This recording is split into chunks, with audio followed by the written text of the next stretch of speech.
Covid जब start हुआ था, कराची में एक मस्जिद है सी व्यू के पास में, नाम नहीं ले सकता उस मस्जिद का। वहाँ पे असर की नमाज में पढ़ रहा और मैं अल्लाह से दुआ मांग रहा, ठीक है ना। नमाज पढ़ने के बाद मैं सहन में आया हूँ, ठीक है, सब लोग चले गए और मैं अल्लाह से दुआ मांग रहा हूँ। मैं उस वक्त ना बड़ा गुनहगार बंदा था। मैं जब भी कोई गुनाह करता था ना, रात को घर जाता, 2 रकात नमाज पढ़ता था, अल्लाह से दुआ मांगता था, या अल्लाह मैं हूँ नहीं ऐसा, मुझे बचा, मुझे बचा। करते करते करते फिर एक वक्त आया, मैं असर की नमाज पढ़ने के बाहर आके दुआ मांग रहा था सहन में, और सहन बहुत बड़ा है उसका, सब लोग जा चुके हैं। मैं दुआ मांग रहा हूँ, फ्रॉम नोवेयर एक यूँ हाथ आता है मेरे ऐसे, सीरियसली मेरे रोंगटे खड़े हो जाते हैं जब मैं वाक़या सुना रहा हूँ। मैं पीछे मुड़ के देखता हूँ, खड़े हो गए ना। सीरियसली अभी तो कुछ भी नहीं है, अभी आप जब एंड सुनेंगे ना तो आप वाकई में बोलेंगे कि ये है नमाज की ताकत। जब मैंने पीछे मुड़ के देखा तो एक शख्स कहता है, जो मैंने जी अस्सलाम वालेकुम, कहते जो तू मांग रहा है ना तुझे ज़िंदगी भर नहीं मिलेगा। अच्छा, मैं समझा होते हैं ना बहुत से लोग व्यंजन बेचने के पैसों के चक्कर में बात करते हैं। मैंने कहा आपको क्या चाहिए? कहता ये बता तुझे क्या चाहिए।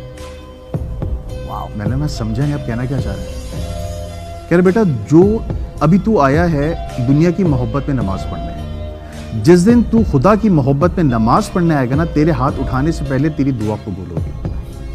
मैंने कहा मैं नहीं समझ पा रहा हूँ। कह रहे काम कर, तू फिर से वुजू कर, फिर से असर की नमाज पढ़ और अल्लाह से कह कि अल्लाह ताला मैं तेरी मोहब्बत में पढ़ रहा हूँ नमाज, मुझे जो मैं दुआ मांग रहा हूँ ना वो मेरी दुआ कबूल कर लो। वो बड़ी खतरनाक दुआ थी मेरी।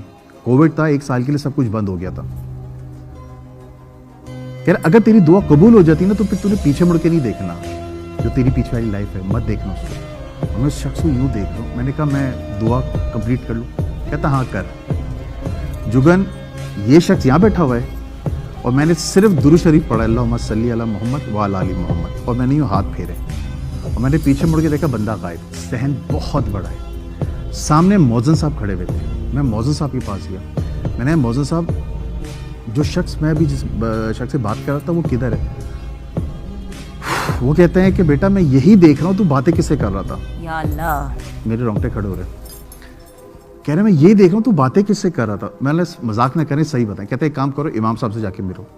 जुगन मैं इमाम साहब के पास गया हूँ, मैंने इमाम साहब को पूरा वाक़या सुनाया और उन्होंने कहा बेटा जो उसने कहा है ना वो कर और पीछे मुड़ के ना देखना। फिर जब इमाम साहब ने ये कहा ना पीछे मुड़ के ना देखना, मैंने उसी वक्त उनको रोका। मैंने 1 मिनट, उस शख्स ने भी यही बात की थी जो आप कह रहे हैं, मुझे बताएं ये माजरा क्या है।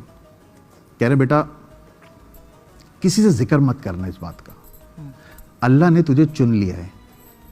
यहां पे असर के बाद होती है जिनों की नमाज। कई सालों के बाद एक बंदा, तू दूसरा बंदा है मेरी जिंदगी, मुझे 20 साल हो गए यहाँ पे, तो दूसरा बंदा है जिसे अल्लाह ने चुना है। जो कहा है उसे वो कर ले। आप यकीन करो मैं वापस गया हूँ, मैंने वुज़ू किया है, मैंने अल्लाह से कहा अल्लाह वाकई में अगर है तो, क्योंकि मैं इंसान हूँ ना, दिल में तो सवालात आते ही हैं, ये तो ह्यूमन नेचर तो है। मैं तेरी मोहब्बत में पढ़ रहा हूँ नमाज, अगर जिस मकसद के लिए मैं आया हूँ अगर ये कबूल हो जाता है मैं फिर पीछे मुड़ के नहीं देखूंगा। जुगन आप यकीन करो मैंने असर की नमाज पढ़ी। हम जब नमाज पढ़ते हैं फ़ोन सामने रख लेते हैं, मैंने फ़ोन सामने रखा हुआ है और मैंने ये सलाम फेरा है अल्लाह अकबर के लिए, ऐसे हाथ उठाए। उस शख्स ने कहा था तेरे हाथ उठाने से भाई तेरी दुआ कबूल होगी। जिस शख्स के लिए मैं दुआ मांग रहा था ना कि उसने मेरे 15 लाख रुपए लेके भागा हुआ था 1.5 साल से, मैं अल्लाह से दुआ मांग रहा था अल्लाह मुझे कहीं से वो ला दे बंदा। 1.5 साल से फ़ोन बंद था। मैंने ऐसे हाथ उठाए, आधे हाथ उठे हैं, उस बंदे का फ़ोन आया और मैं यूँ देख रहा हूँ और मैं कह रहा हूँ, मैंने कहा हेलो नुमान भाई। कहते हैं आगा भाई आप किधर हैं? मैंने कहा मैं इस मस्जिद में नमाज़ पढ़ूँ। कह रहा उधर है 15 मिनट में आ रहा हूँ। अब 15 मिनट ही याद रखना। कह रहे 15 मिनट में आ रहा हूँ। 15 मिनट के बाद वो शख्स आया, उसने मुझे कॉल की, मैं बाहर गया हूँ, गाड़ी में बैठा हूँ। उस शख्स ने 15 लाख कैश मेरे हाथ में दिए हैं। ये 2019 कोविड तभी स्टार्ट हो गया था और मुझे थोड़ी भी हाथ लगा था आगा भाई मुझे माफ़ कर देना, मैं एक मसले में फंस गया था जिसकी वजह से मैं मुल्क छोड़ के भाग गया था। मैं उसकी शक्ल देख रहा हूँ। कह रहे क्या हुआ? मैंने नहीं कुछ नहीं। कह रहे ये ले क्या क्यों चला गया। घर आया हूँ, मैंने बेगम को 15 लाख हाथ पे देखा। मैंने ये कहते ये कहाँ से आए? मैंने ये वही पैसे हैं जो, कहते मैं मान ही सकता उसका शख्स का फ़ोन बंद है। मैंने 1 मिनट, मैंने फ़ोन किया, उस शख्स का फ़ोन बंद है और आज तक उस शख्स का फ़ोन बंद है। मैंने एक टेलीकम्युनिकेशन दोस्त है, ठीक है, वहाँ पे उसको कॉल की।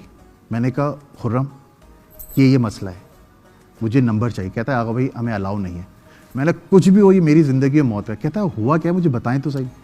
میں اس کو پورا واقعہ سنایا. کہتا ہے یار میں مان نہیں سکتا. میں نے بھائی کر دے یار, میں وہ ڈیٹا دیکھنا چاہ رہا ہوں, وہ نمبر ابھی کدھر ہے اس کا کسی طرح نکالو معلومات. تقریباً 2.5 یا 3 گھنٹے کے بعد اس نے ڈیٹا شیٹ بھیجی, مجھے واٹس ایپ کی ہے. اس نمبر سے پہلے میری مدر کی کال تھی کہ کدھر ہو تم. میں نے کہا میں نماز پڑھ کے آ رہا ہوں. اور اس کے بعد میری وائف کی کال تھی. وہ نا وائف کال کرتے ہیں آتے ہوئے 1 کلو دہی لے آئیے گا, یہ لے آئیے گا, وہ لے آئیے گا. بیچ میں جو 15 منٹ کی کنورزیشن تھی نا, جو کال آنا یہ سب, وہ نہیں تھا سسٹم میں. وہ 15 منٹ جو میری لائف میں جو بھی کچھ ہوا ہے وہ سب چیزیں مٹ چکی ہیں. اور اس بندے سے پھر آپ کا وہ جو نعمان بھائی ہیں ان سے نہ آج تک بات ہوئی نہ ملاقات ہوئی. فون بند ہے. یعنی کہ 4-5 سال سے آپ نے نہیں ہے, بند ہے سب کچھ. اس وقت میں نے دیکھا نماز کی طاقت کیا چیز ہوتی ہے. بس اس کے بعد سے میں نے پیچھے مڑ کے نہیں دیکھا.